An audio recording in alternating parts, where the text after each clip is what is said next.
next possession. And their lead has evaporated in this third quarter. It's tied once more as they begin with a 1st and 10.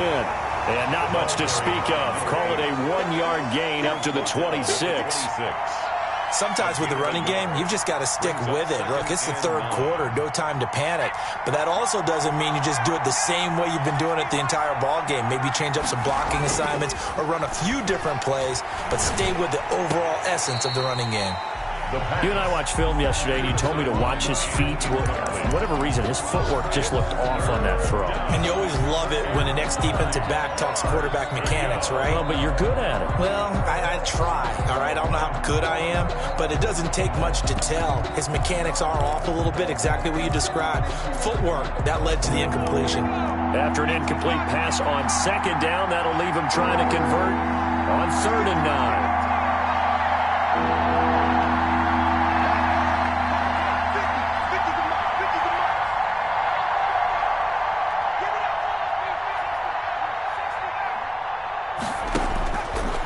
Now a shotgun snap as they'll look to throw. And he's going to be intercepted a 3rd time. Picked off at the 49. And he's able to take this one back to the 36-yard line. Second straight drive now here, Charles, that have ended with an interception. And I just wonder, because I don't think it's going to rattle him necessarily, but I also wonder if it's going to unnerve him a little bit. Does it lead to another one? Or does he find a way to pull it together and become sharp again? On 1st down, it's Taylor. And for one of the few times here today, this run's not going to go anywhere. No gain on the play there, 2nd down. No gain. We talk about defenders, specifically linebackers, keeping their eyes in the right spot. He had that eye down the entire time. And you know that's not easily done because they throw a lot of misdirection at you. They try and fool you and get your eyes in the wrong place. But you're right about that one. He correctly figured that one out and made a really nice play. He's got his man on the crossing route. 12 yards there and a 1st down. But one of the ways that quarterbacks keep all the receivers alive in a play, never lock in on any one guy. Make sure you keep your eyes moving, scan the field, and here he finds the open guy for a nice pickup. 3 tight ends in the ball game here on 1st and 10. Now Taylor. Oh, he faked it with a juke. Now he's got some room. And he takes it down to the 10-yard line. Back-to-back nice gains. That one for 14 yards and another 1st. Something to watch here in week 1 of the season, tackling. Because you and I both know that in the preseason, a lot of these guys don't play a whole lot. Plus, the intensity and the speed really ratchets up on opening week. Back to Taylor on 1st down. And running room hard to come by here. He gets it down to the 8. Give him a couple on the carry there. 2nd and 8. And this is why aggressive defensive coordinators love to blitz. It wreaks havoc because they end up taking their attention to the blitzers, freed up the D lineman to make the play.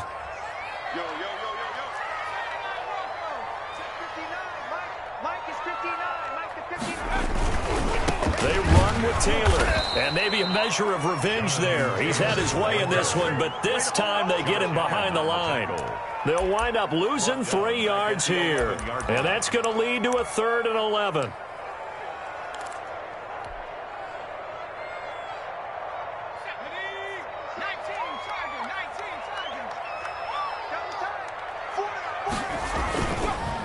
Taylor. And he'll take this one inside the 10 down to the 8. Call it a gain of 3, and it'll bring up 4th down. Have to kick this field goal, don't you? No question about it. Look at the clock. Look at the situation. Kick the field goal. And this one is right through. And the Colts hit the scoreboard first. It's 3-0. So the drive here ends with a field goal. It does give them the lead, but this one's still certainly a long ways from over. It definitely puts a lot of pressure on your defense to hold the lead, right? They're happy to have it and happy to be out there trying to do so.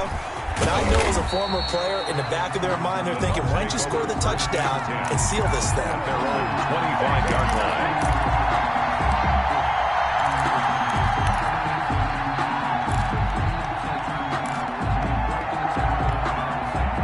The Bucs offense set to begin their next possession. And now they find themselves trailing following the field goal. Still a good amount of time in this 4th quarter, but this drop. And he'll be brought down by the back at once, but you figure they're going to need something here. 17 yards to go on second down. Now a toss left side into the hands of his tight end.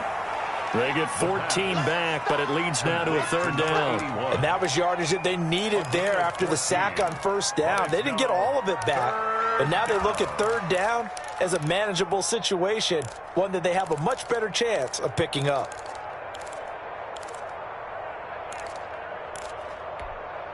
As big of a play as we've had in this one so far. This is 3rd and 3.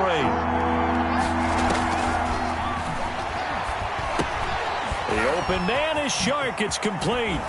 And he gets this one to midfield before he's brought down. First catch of the new season for him, and he picks up the first. First down. From the midfield stripe, they'll look to throw. And this one into the hands of DJ Shark. 7 yards the pick up there. One thing you're hoping for when you run drag routes, you're able to hit a receiver in stride, and he can pick up a lot of yardage after the catch. But in this situation, the defense was effective, able to stop him before he could get a good head of steam going.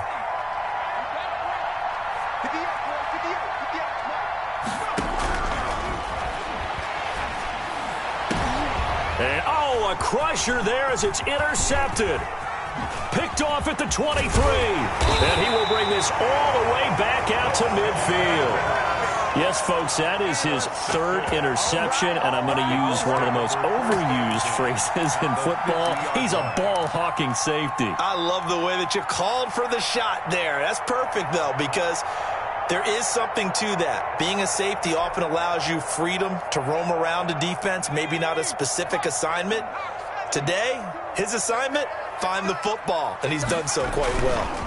They'll run on first down. Taylor. And I think this defense knew what was coming as he is smothered behind the line. Officially, it's a 1-yard loss. That's going to bring up 2nd and 11. At their 48-yard line.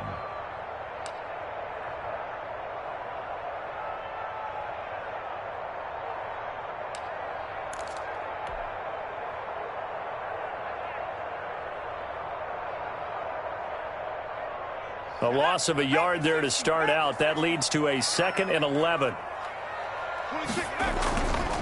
Back to throw. Ramsey got a man, and he hits him in stride. Touchdown, Indianapolis. A big play there. 52 yards. And the Colts are able to grow their lead. For the extra point. When they drew that up, I don't think they envisioned it ending in a house call. But he got it and took it all the way home. Really impressive run after the catch, wasn't it? That was really special by him. But let's face it, in today's NFL, those tight ends are often former wide receivers or maybe even sometimes bigger running backs. They just put them in a position to get a great matchup and make plays like that. And that one will bounce out of the back of the end zone, so we will start here at the 25.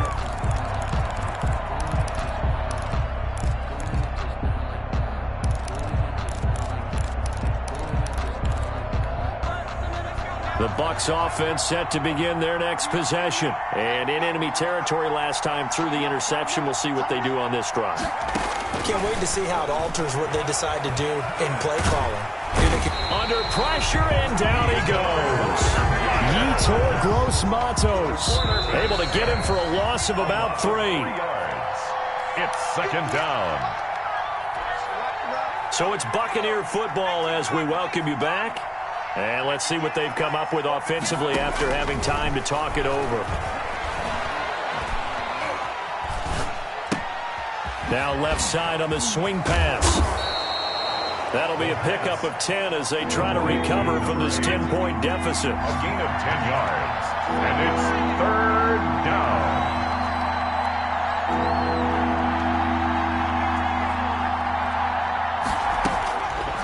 On 3rd and short, they'll try and pick it up through the air. And he's got his man, Marquise Brown. And he is going to have a Bucs first down as they're able to get the third down conversion. Well, they were in search of a short gain on third down, and they wind up nabbing over 20 yards. He's going to take off with it. And he'll go out of bounds after taking it a little further down inside the 40. He'll get 8 on the scramble there. It'll be second and a couple. Okay, he's not going to get the first down, but this is still a nice job of buying some time and then running to get to the sideline and get out of bounds and avoid the big hit.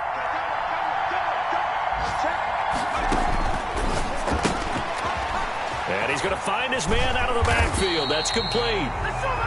The Bucs going to go ahead and use the second of their timeouts as the clock's going to stop with 47 seconds to go in the fourth. Well, that last completion certainly not what they were hoping for, as now they'll try to convert on third. He's going to let it fly. And that is incomplete. As this old brain remembers, when I see 5 wide receivers on the field as a defender, I know the ball's coming out hot. They expected it and got there and popped it free.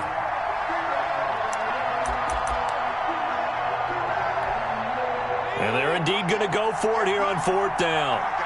So trailing here in the last quarter, let's see how this plays out. And this is intercepted, and that should do it.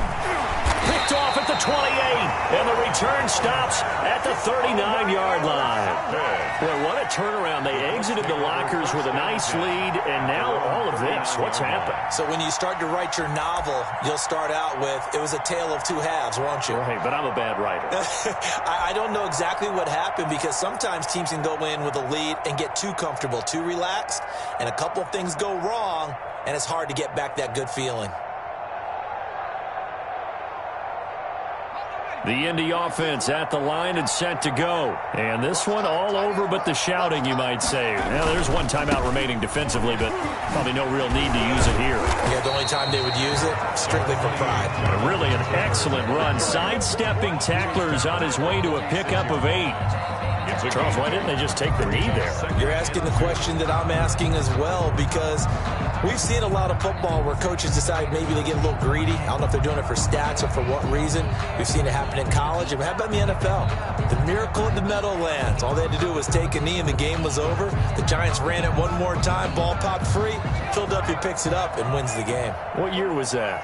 1978. I think it was in November. They go to the ground again with Taylor. And this won't be enough to pick up the first. A gain of 2, 3rd and 1.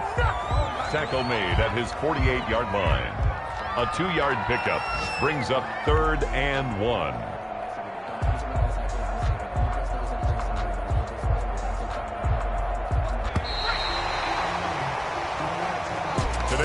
So this one winds up an Indianapolis victory. And, partner, I must say, good to see you again. Been too long. And it's good to have football back, isn't it? Didn't you see me in preseason? Weren't we together in preseason? Yeah, but preseason, you know, it's preseason. This is week 1. Oh, you're trying to say real football. Yeah, real football. Not preseason football, where we shake down the rosters and figure out who's going to play, and maybe the starters don't play as much. Now it's the frontline guys from the first whistle. Yeah, I tuned